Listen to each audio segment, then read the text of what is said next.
Hello, and welcome to this episode of the Futurum Tech Webcast. This is a new series that we're launching that I'm really excited about, and we're calling it Cybersecurity Shorts.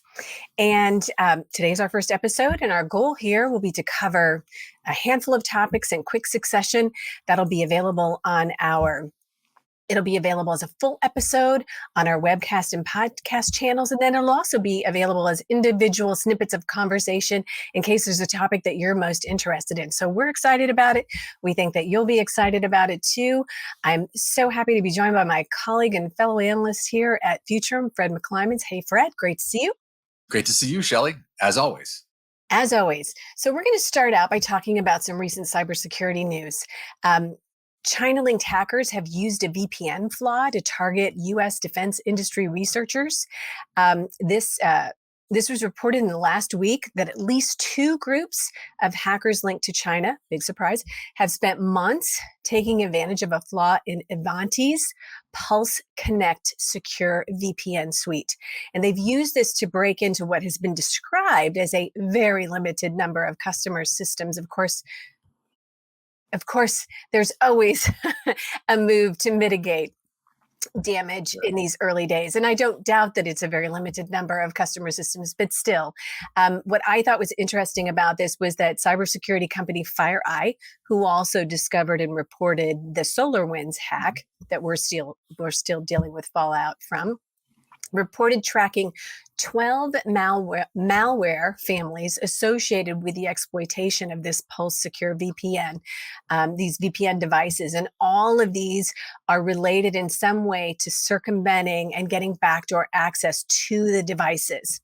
FireEye's Mandiant, which is a division of the company FireEye actually acquired Mandiant in the last couple of years. They reported they believed multiple threat actors are involved, and that these intrusions, and this is really the money point, the money line here, these intrusions happened at defense, government, and financial organizations around the world. And in each instance, the earliest instance of attacker activity was traced back to this Pulse Connect VPN. And, when we looked deeper at this, Ivanti, Pulse Connect's parent company, has contracts with government agencies that include the Pentagon, the Coast Guard, the Nuclear Regulatory Commission, and the Bureau of Fiscal Service. So nothing to worry about there, really. So, and in acknowledging this attack, CISA, the Government Cybersecurity Association organization, issued an advisory on April 20th, just last week, and indicated that Ivanti has developed a checker tool and is working on a patch, which is great, but that patch is not expected to be available until sometime later in May. So the organization strongly encouraged any organizations using the Ivanti Pulse Connect Secure to immediately run that Ivanti Integrity Checker tool. And I'll link that here in these webcast notes. Fred, any thought on this? Boy, a ton of thoughts on this. On the one hand, you've got organizations now, as you mentioned, this company, the VPN company, they have connections to a lot of important organizations, in the government and industry, and they're targeting these organizations specifically for that reason. Right. It's an opportunity to kind of extend what they're doing with a little bit of more focus, here. So, I mean, that's one major concern there. Part of that goes to all of the cyber attacks that we've had over the last decade or so, and all the data that people are able to accumulate that paints a really detailed picture of not just an organization and who they deal with, but the individuals within that organization. And of course, we help them by throwing so much out there onto social media. You may be the president of a company, the chief financial officer, the chief information security officer at a company. But if you're posting, hey, I'm on vacation over here in Brazil somewhere, people know that, and they track that, and they use that information just to paint that profile and to get inside the head of the person that they're trying to attack. And it's an issue. It's a big issue. And you know what? For threat actors, this is a full-time, very, very lucrative business and undertaking.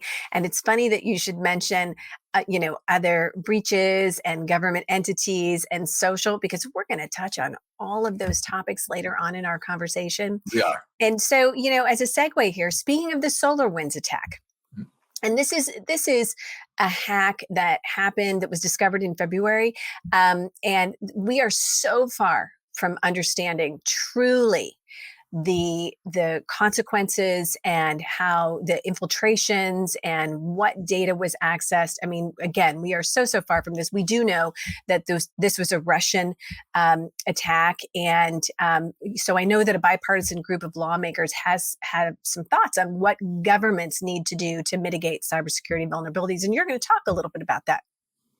I am indeed. So let's go back to 2016, 2017.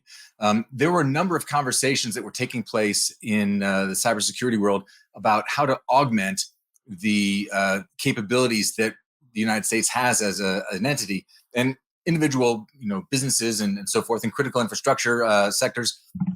What could be done to kind of augment their abilities? Because we have been dealing with a chronic, and it's only going to get worse, shortage of talent in the cybersecurity space. Right. It's an ongoing issue, and there are a lot of things. I know some of our clients on the RPA side are using automation tools to kind of improve the efficiency of the staff there, but it's been an ongoing issue. So back in 2016, 17, we first started to see the idea forming of creating some sort of a National Guard type auxiliary cybersecurity force. In fact, back in December of 2017, there was a good publication in FCA talking about a model for building a civilian reserve cybersecurity force. So fast forward to the SolarWinds hack and others over the past couple of years, there have been a number of proposals to kind of use the National Guard as it exists with an augmented capability to provide cybersecurity capabilities. Unfortunately, the National Guard itself doesn't really have that authorization. Right. So earlier this year in January, there was a bill put forth in January to kind of authorize the National Guard to stand up a cybersecurity unit. That has continued in those efforts to the point where just in the last couple of days, we've actually seen another bill, a bipartisan bill, go into Congress to create the Civilian Cybersecurity Reserve. This is sponsored by Jimmy Panetta and Ken Calvert, a Democrat and a Republican here. Not that makes much difference in this day, but there is some bipartisan support for this.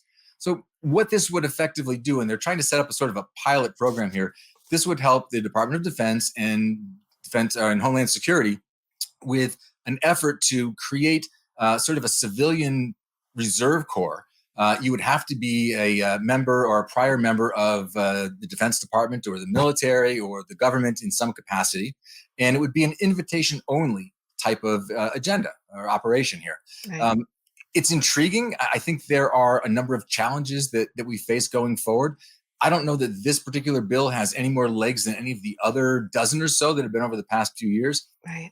But the reality is that we do need to find a way to rapidly supplement our cyber defenses here. And a part of that comes through manpower, and in part, as we'll talk about in a couple of other topic areas, can come through artificial intelligence. Right. But clearly the need is here. And what we've seen so far is that the basic model that we have now, it just does not work. The idea of detect a breach, remediate the breach, is doing us zero good right now. In fact, it's doing us a lot of harm, because every time we detect, it's usually after data has been taken, Right. after some piece of information has been brought together. And if you look at that basic premise of the whole basic process of cyber threats here, you want to go out, you want to accumulate as much data as you can.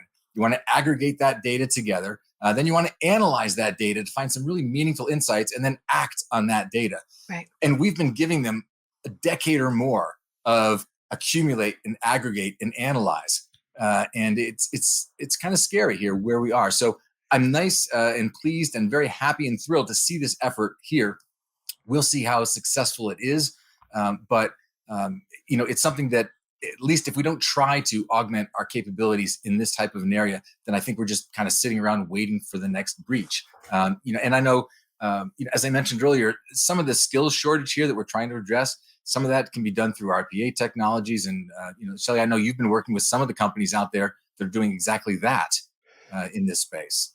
Yeah, and I So, think that, I was looking at a report by the Government Accountability Office mhm, that was recently published, and they reported a shortage of cybersecurity and IT pros. But what they said is that this is putting the government at high risk, and sure. that's really so another thing that's happening, that lawmakers are working on is legislative funding for cybersecurity Mhm, training, and also mhm, developing programs that attract and retain cybersecurity talent in the federal government. And that's really it. I mean, there's such a demand for cybersecurity talent. As a matter of fact, Chris Krebs, who led CISA mhm. during the Trump administration, is now working with FireEye. He has his own firm, but he's consulting with FireEye, or no, SolarWinds. I'm sorry, he's consulting with SolarWinds. And so, but my point is, if you have this expertise, it is incredibly sought after.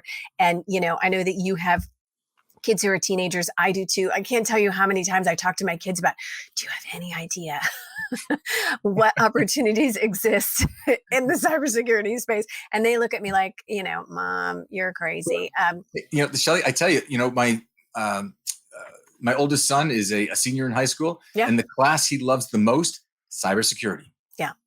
There's just so much opportunity there. But, our workforce shortage, Mhm. there's some barriers to entry. I know DHS is doing things to address both the workforce shortage and kind of addressing barriers to entry for underrepresented groups. So the fact that that's in motion is good. There's also legislation in play about mandatory breach notification as a result of the SolarWinds attack has just been an impetus for so many things. And when you talk about mandatory breach notification, there's positives and negatives there. How much information do we want to put out there? Companies do have an obligation to report what is involved in those obligations. And, lastly, I saw an interesting news snippet just today about big tech companies, US big tech companies, urging governments to designate ransomware as a bona fide national security threat. And this is, a push to combat the hacking epidemic. And this hacking today, to date, has cost businesses tens of billions of dollars. And so I was pleased to see, let's see, the phrase that you just used, pleased and thrilled and happy to see Microsoft, Amazon, Cisco, FireEye, and then officials from both the FBI and the US Department of Justice calling for measures to deal with this. Yeah. We've seen, attacks on hospitals, government agencies, critical infrastructure. Of course, all of these are incredibly important. We've seen hacks on vaccine makers trying to get access to information from the companies making vaccines. And as I mentioned earlier, there's so much competition among cyber criminals and nations. And the problem is some nations are, either unable or unwilling to enforce laws preventing the launch of attacks. And other nations actually create ecosystems that support these attacks. See Russia, China, North Korea. So it really is a big problem. It's great to see, that there is proposed legislation in the works, and that most of this legislation that we've been talking about is, our bipartisan effort. So I Yeah. think that's, You, you you know, know, tremendously with important.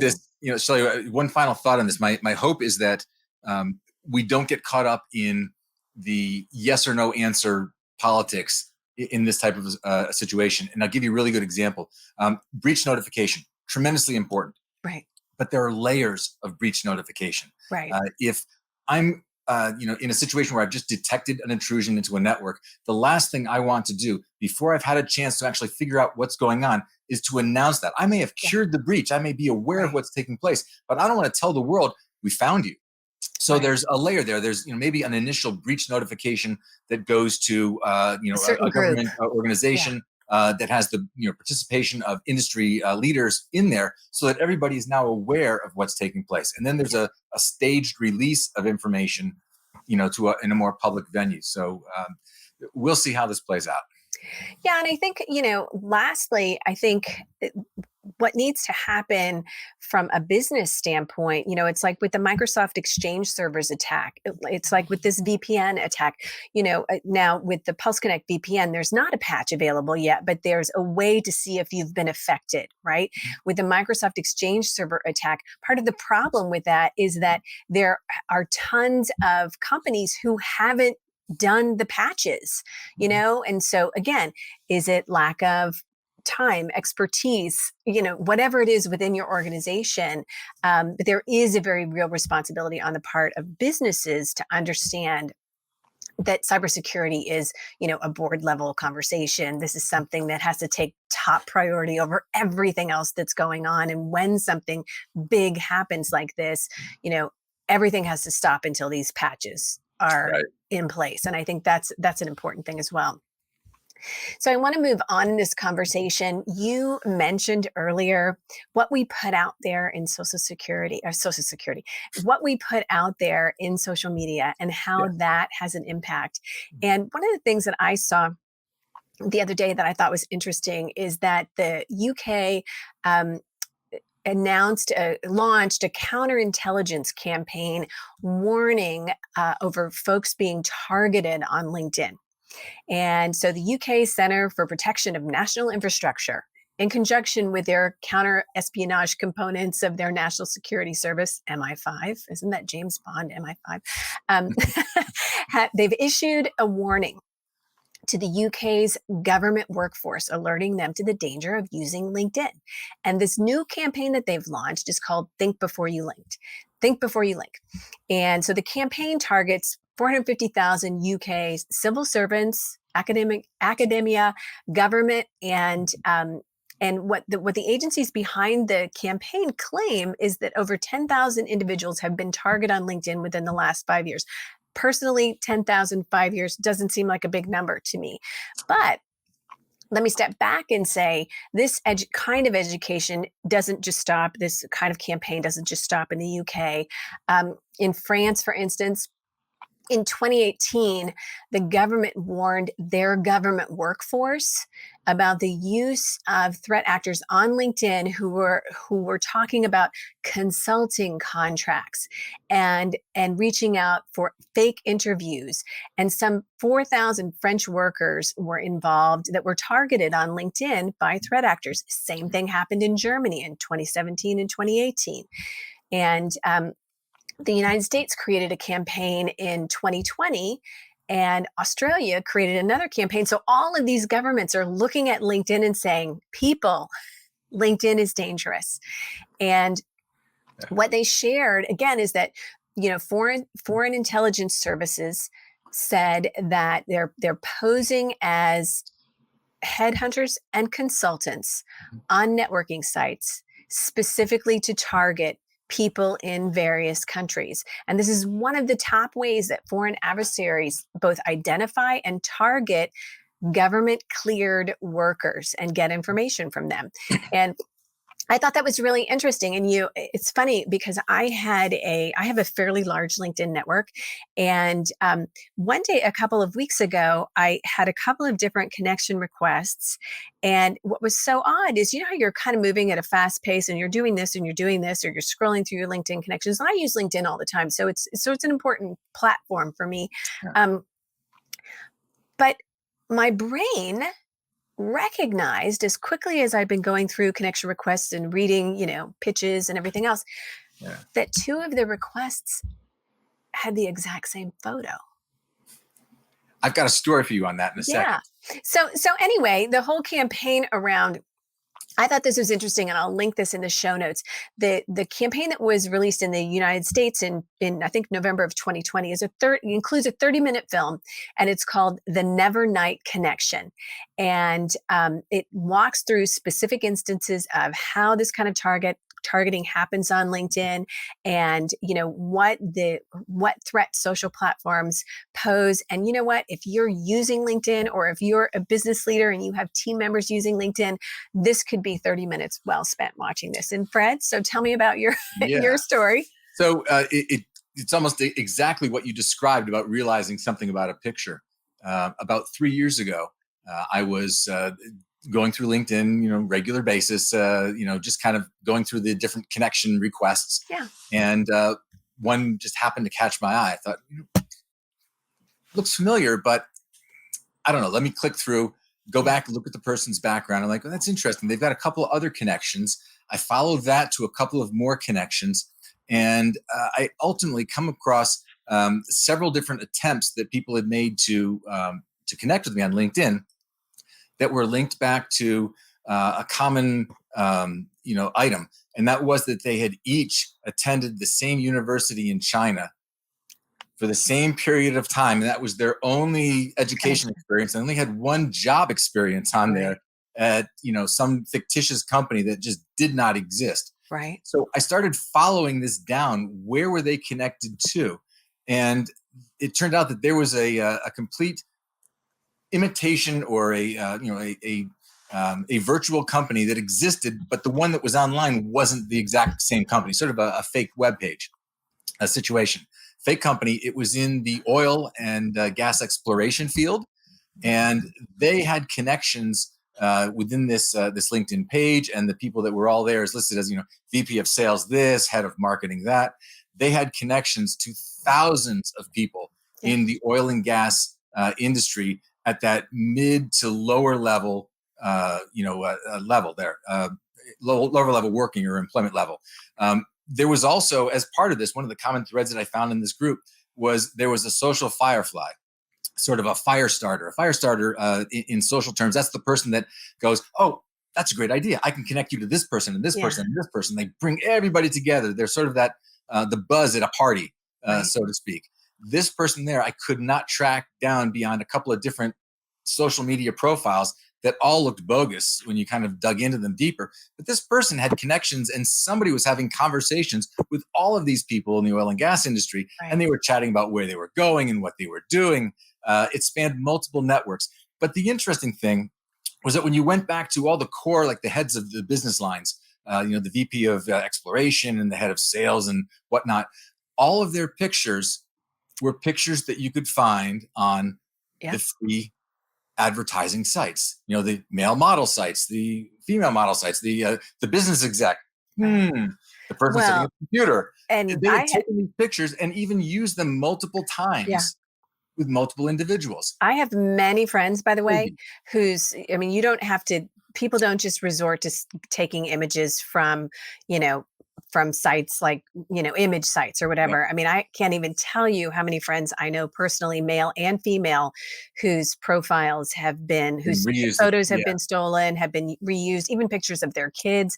I have a girlfriend who's found her images of her and her family on billboards. Just crazy use. Yeah. So it is scary. I think that in closing, I really like the US's Never Night Connection campaign says a friend of a friend may not be a friend. So I think the takeaway here is it doesn't matter whether you're in the UK, the US, Germany, France, or any country anywhere. Know that threat actors are using LinkedIn. They are patient, tenacious, and smart. And they are, especially if you are in certain organizations, I can promise you they're paying a lot more attention than you are. And, it depends on what your settings are. Your settings could be such a way that if you're connected, if you and I are connected and my settings are fairly open, you can easily get in and look through my connection database and things like that. So think about things like that. Think about who you connect with, and and I encourage people to do a Fred moment, to go down that rabbit hole and say, wait a minute, let me suss this out a little bit, because and the other thing is, I think that it's important. This is so cheesy, but if you see something, say something. You know what I'm saying? Like, don't just see this anomaly. And I do think that this is where LinkedIn falls short, because I tried to report these profiles to LinkedIn, and there was absolutely no way that I could do it. And you know what? You have an obligation. And I realize that all of our social platforms have, and Google as well have, made a no customer service the foundation upon which they have been built. And there's no way to contact them, and there's no way to truly report anything that has any nuances or anything else. But when this kind of thing is going on, we, the public, need a mechanism by which we can report this. And, you and I have a platform. I can write a blog post about what I discovered on LinkedIn and how I feel like this is a threat and how there's no way to report it to LinkedIn. And Microsoft, I hope you're paying attention. You know what I'm saying? But we have a platform that we can use and networks that we can use to try to get that word out. But I think we're willing to do that. If there's somebody out there that has something that they need to let us know. Please, yes. Let us know. So with that, we're going to move on and talk about a new study from HP that we thought you might be interested in. Fred, take it away. Yeah. So HP and HP Security for Personnel Systems Department and the University of Surrey have gone through what they called the Into the Web of Profit study. They looked back over the past decade at cybersecurity attacks, primarily with a focus on nation-state-oriented attacks. So in investigating over 200 of those attacks over more than a decade, they started finding connections between the different groups and different nation-states, the way they were attacking, the approaches to their attack. And they turned up some really interesting stats and data here. One being that the number of nation-state attacks, since 2017 has doubled between 2017 and 2020. And I want to point out for a moment that cybersecurity attacks have increased far beyond that. But the nation-state attacks, those are the ones that really get the attention because there's an alternative need. I mean, we have threat actors out there that are the individuals, the person that just wants to goof around with something. We have organizations, organized crime, individual groups and teams that are out there that are working on their own behalf for monetary gain. You have people that are sort of freelancers that are out there. But when you get to that level of nation-state attack, they start to dig into a lot of the critical infrastructure and national security, and it becomes a very big issue. So let me talk about some of the stats here because some of these are actually really interesting. So they looked at the cybersecurity stats. Yes, 100% increase in nation-state attacks from 2017 to 21. 10 publicly attributed attacks in 2020 by nation-states. That's a big deal in my mind. Yeah. 40% of the attacks in the past year, they say, were directed at targets that included a physical component, such as utilities or industrial control systems. And 20% were tied to some sort of regional conflict. Now, that's an interesting one there because what you see is the emergence of organizations using cybersecurity as a way to impact politics, right? Regional conflicts, to incite, to escalate, to perhaps gain, an espionage insight, or possibly as a result of that, to create misinformation campaigns coming back out. So I thought that was interesting.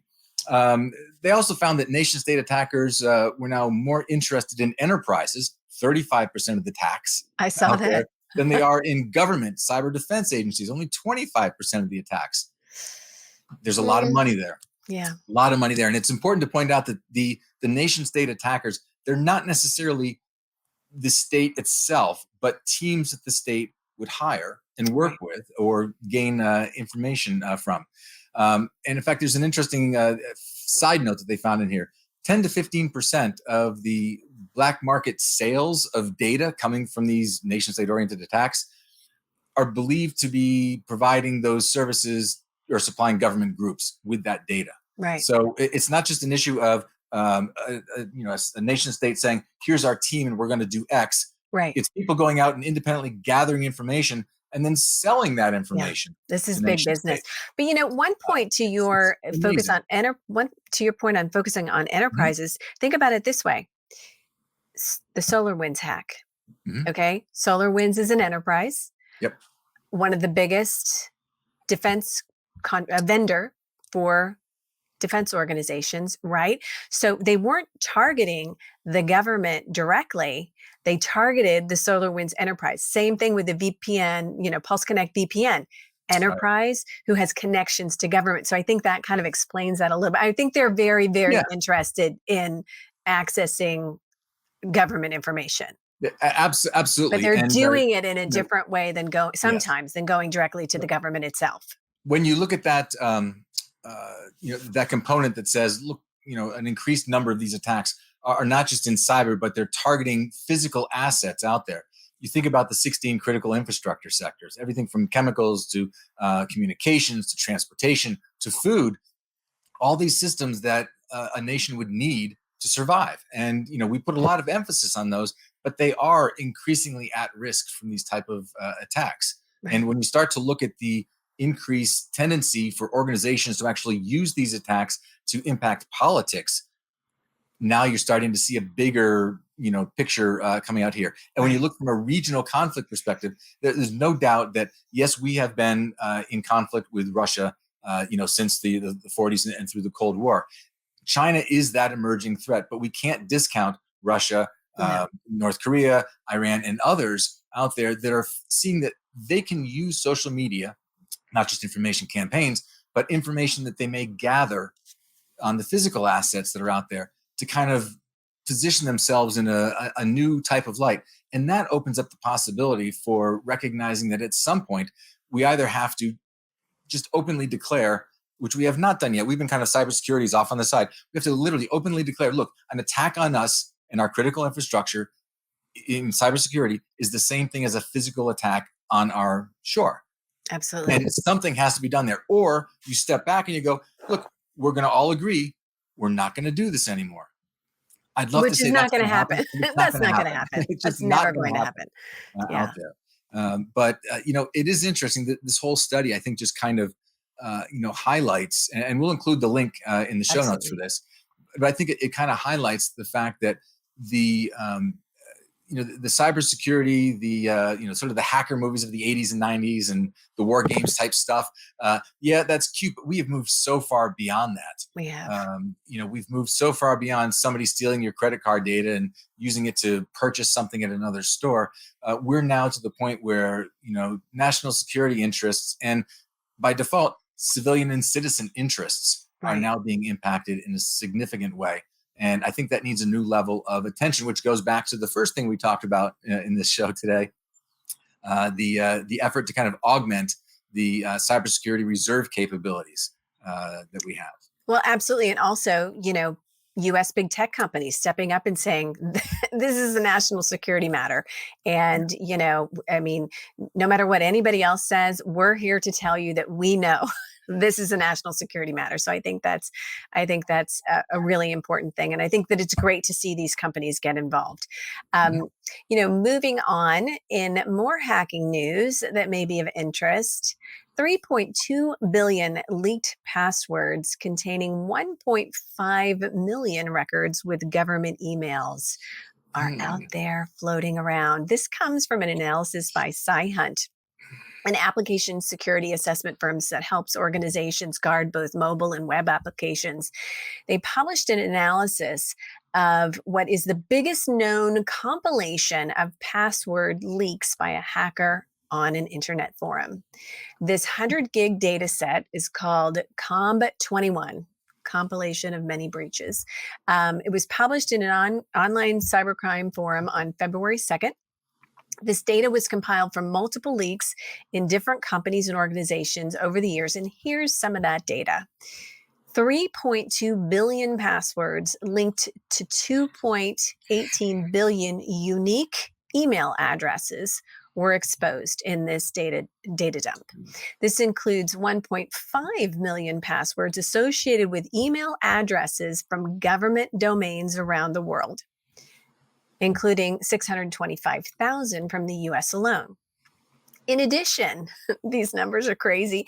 The leak includes 1,000,005 passwords. Let's see. So the United States is 625,000 government passwords. The UK 205,000. Australia 136,000. Brazil 68,000. Canada 50,000. And the top 10 U.S. government domains affected by this leak are the State Department, Veterans Affairs, Department of Homeland Security, NASA. Wow. Mm-hmm. NASA, the IRS, Center for Disease Control, Department of Justice, Social Security Administration, U.S. Postal Service, the EPA. So they're all over the place, right? And by the way, there were only a very small number of passwords in this leak related to the Chinese government and the Russian government. Big surprise. But for me, the most interesting takeaway, other than the massive amount of email information out there, is that what information you can get in a relatively short period of time by analyzing these leaks.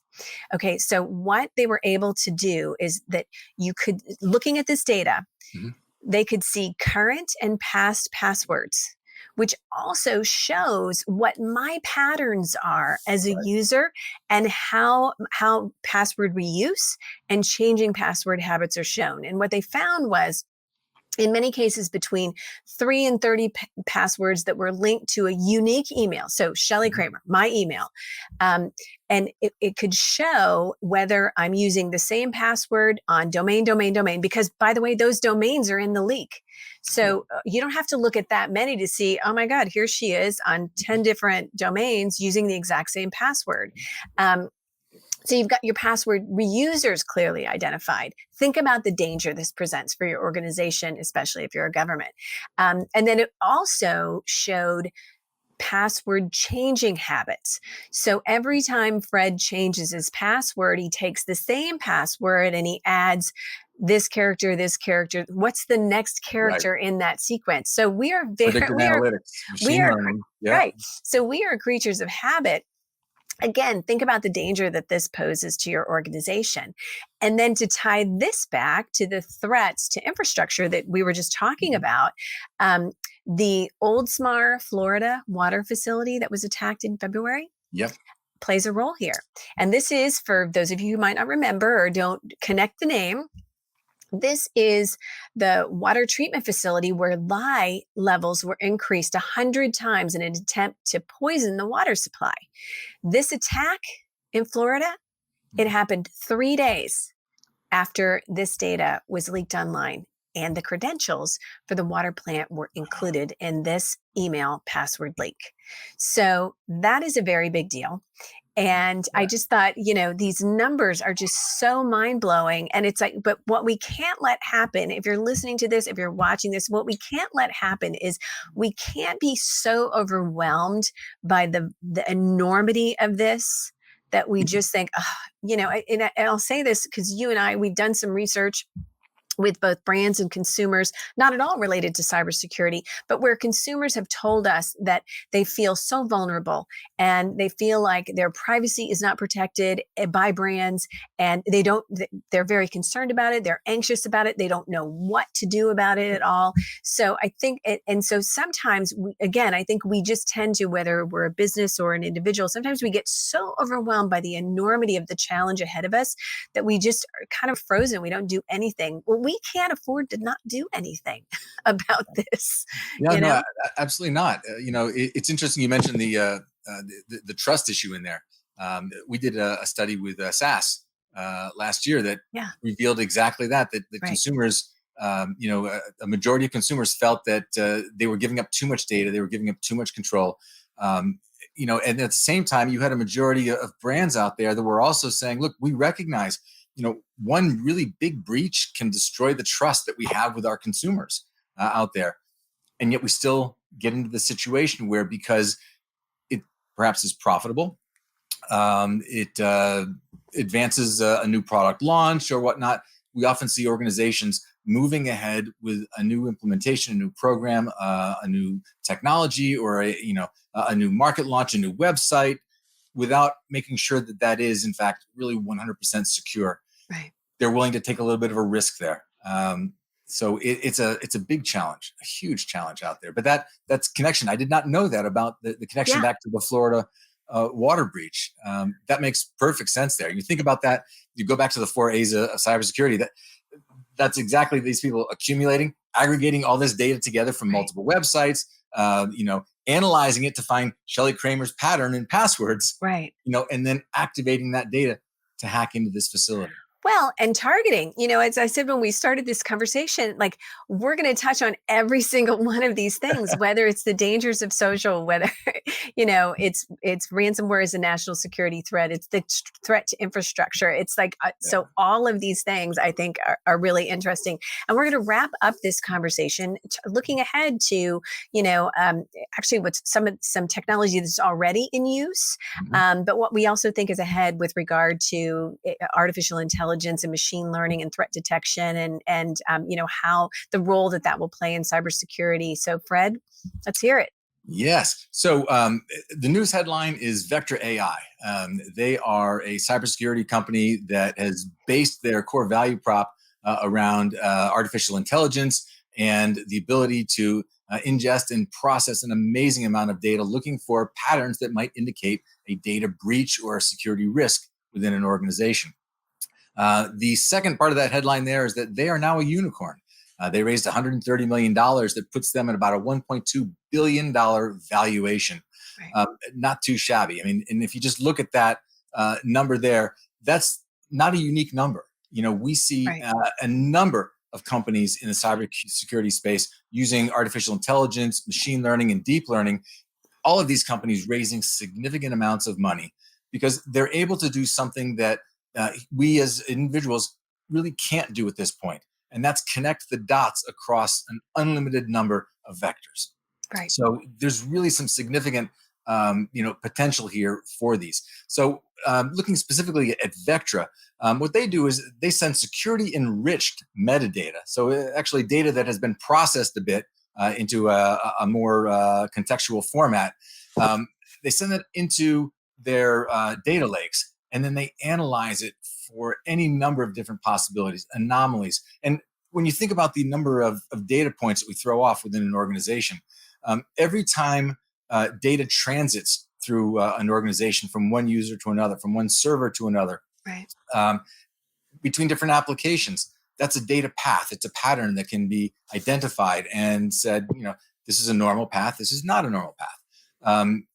And then you combine that with the number of IoT sensors and data sensors and just software engines that are out there. Every time a software tool makes a decision, link this to RPA tools. Every time an RPA tool makes a decision and does X or Y, that's a data point. And we can look at all of these data points now with artificial intelligence, and we can spot the anomalous behavior out there and get a much better insight into threats that we may not have even envisioned or thought of.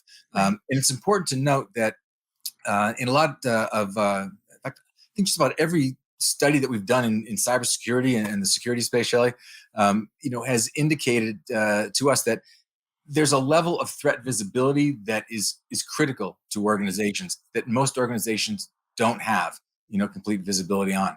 In fact, there was one. Let me pull up this exact study here. I want to make sure I get this right in here. We did a study with Dell last year, and it turns out that dashboards played a really significant role in detecting cyber breaches. And you have a dashboard, that's that one pane of glass where all the data sensors come in. Right. But it speaks to a deeper level of understanding that you are potentially at risk. And it turns out, let me find this correct stat here on this.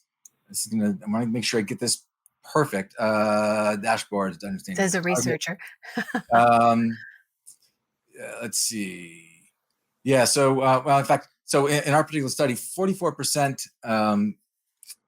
2/3 of organizations said they've been the victim of security breach in the past 12 months. But there was a difference. Organizations that had at least one or more dashboard for managing all their security profiles, they were twice as likely to have said that they had been breached in the prior 12 months, which brings up an interesting point. If you have this one group that has dashboard visibility that says, yes, we've been breached, and you have another group Same type of Say, we're businesses good. saying we're fine, but we don't have any dashboard out there. Right. We don't know what we don't know, We don't so know we're what we just going don't to know. assume that Right. we're safe. It's crazy. Exactly. So when you look at that, it's very clear that having visibility into the network is critical to understand that you have been breached. And that's sort of a mindset. It's a philosophy that we recommend all the time to organizations. You have to think security. You You have can't to. just say we have a group over there that's watching security. That's not sufficient. You have to actually think security first and put yourself in a position where if you were the threat actor, what might you do? Right. Well, if you're not sure what that is, put as much information in front of you as you can. And that's where tools like Vector AI come into play. These tools have the ability to look at all this data that would be impossible for an individual to watch and monitor. It's logs, it's IoT sensors, it's software, it's monitoring RPA systems.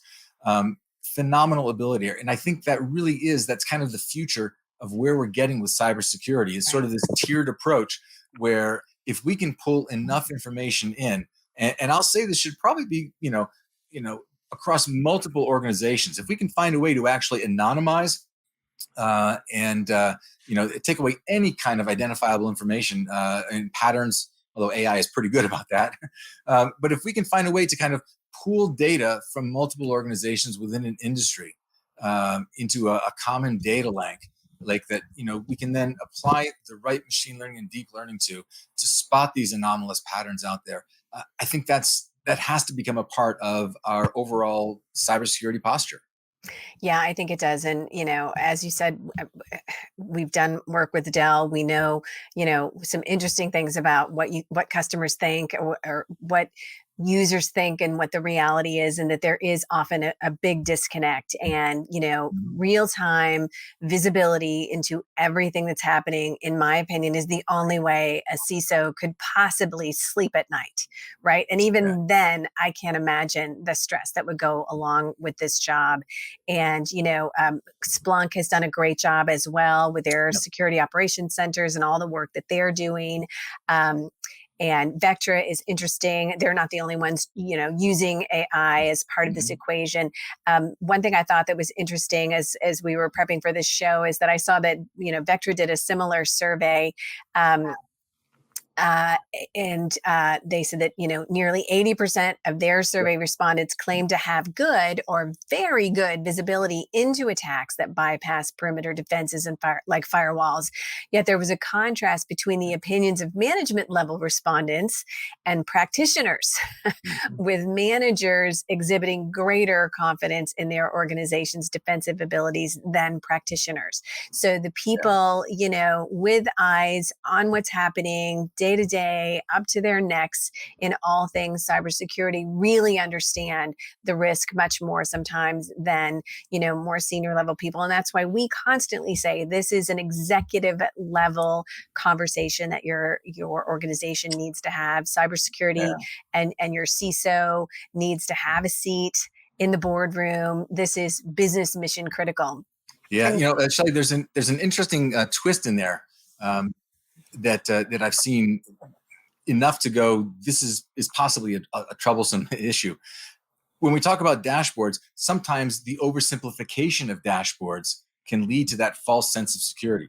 Right. And one of the examples I used to use a lot in presentations talking about tiering of dashboards and the ability to dive deep is that the ultimate dashboard for a CEO is an iPhone screen or a Android screen, take your pick.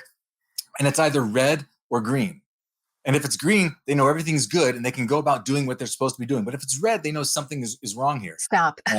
Yeah. Immediately. So, because a lot of people don't want red on their screen, I think there's a tendency to kind of push down a lot of these smaller cyber attacks that are addressed at a lower level and not give them the proper visibility up to management to make the right business decisions. And you're right, having the CISO, at the C level and on the board, that's critical. I think there's also a very strong role for large enterprises to actually start to combine that chief risk officer and the chief security officer and sort of a chief risk and trust officer, somebody that's responsible for the overall trust and well-being of the organization that spans not just business process risk, but business process security risk. Yeah, and I think that one other thing that we're seeing as a trend in the industry as analysts is that, we're seeing advisory and consulting, cybersecurity advisory and consulting services being a part of what vendors are offering. And I think this is really important because, to go back to our earlier conversation when we talked about, there is a very, real dearth of cybersecurity talent. There is a very real dearth just of IT talent in general. So rather than, swimming and trying to figure out all on your own, not only can you use technology products from some of these technology vendors, you can work with them on consulting and advisory and, managed services providers. And so I think it's really important for organizations to understand you don't have to do all this on your own, and to expect yourself to do it on your own when everything about, security, cybersecurity, business risk has just become more and more complex, is really kind of silly. And, so step back and realize that there are organizations that are very capable that you can work with, that can provide advisory and consulting services that are probably important to the Oh, organization. yeah. And it's not just cybersecurity, but extend that into the AI field as well, Right. because we're talking about AI related to cybersecurity. But a lot of these areas, we don't know all the nuances of the use cases. We don't know all the nuances of the application. And I'll give you a good example. Somebody that we were just talking about the other day, C3 AI, Yeah. has differentiated themselves in the marketplace when it comes to AI as sort of the core for analyzing and understanding data. Instead of taking sort of let's provide all the storage and the data aggregation and then apply AI to it, they've kind of inverted that and said, look, AI is at the core. Let's bring all the data in for that. But one of the things that differentiates them from a lot of others in that space is that they've recognized from the beginning, Tom Siebold's company, that look, this is so new to all of us that it's got to be a partnership, and Right. they excel in the area of providing that partnership level service and customization, because every enterprise is different today. Right. The idea of thinking of cybersecurity back, a decade or two ago. Oh, well, I've got McAfee off the shelf. That no Right. longer Right. works. That no longer works. And really, I think that, that's another trend that we're seeing in the industry: strong strategic partnerships from some of the biggest players in the industry and from more of the small to mid-sized players in the industry. And that's really the path forward, because, again, for any organization, even at the enterprise level, to think, I've 100% got this covered, we can do it all ourselves, that is really not the path forward, I think, in most cases. So it's just knowing that it is those strategic partnerships, great vendor relationships. Mhm. That's really that's smart business. It is indeed. It is indeed. Well, Fred, that wraps our show. And thank you so much for, always being my favorite cybersecurity geek. I think that, we're the ones on the Futurum team who are really most interested in this stuff. And I can't close here without a call to action to download. Daniel Newman and I recently wrote and published a brief called The Rise of Confidential Computing, which is some nascent technology that, we're already seeing in the marketplace. And, trust is the new battlefield in the age of digital transformation. And you'll be able to read all about, what confidential computing is and how it handles data in its various stages, and what we're seeing from big companies in the space like IBM and AWS and so many others, and what they're doing with regard to confidential computing, which I think is going to be a really important next step in what enterprises for sure do to keep their data safe. So with that, thanks for joining us, Fred. I know I'll see you again on another one of these webcasts really soon. And for everybody hanging out with us today, thank you.